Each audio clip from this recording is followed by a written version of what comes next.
ഇനി ഞാൻ time capsule എങ്ങനെ ചെയ്യുന്നത് കാണിക്കാം.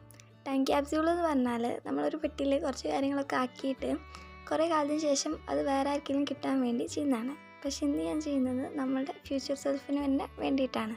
ആദ്യം ആഡാക്കി കൊടുക്കുന്നത് ഫ്രണ്ട്സ് എനിക്ക് വേണ്ടി എഴുതിയ കുറച്ച് ലെറ്റേഴ്സും പിന്നെ എൻ്റെ ഫേവറേറ്റ് കാര്യങ്ങളും അതുപോലെ തന്നെ എൻ്റെ ഗോൾസും ഒക്കെയാണ് എഴുതി കൊടുക്കുന്നത്. അത് കുറേ കാലത്തിന് ശേഷം ഗോൾസൊക്കെ അച്ചീവ് ആയിട്ടുണ്ടോ എന്ന് അറിയാനും അതേപോലെ ഫേവറേറ്റ് കാര്യങ്ങൾ നമുക്കിത് തുറക്കുന്ന സമയത്ത് വെറുതെ എടുത്ത് കാണാനൊക്കെ വേണ്ടിയാണ്.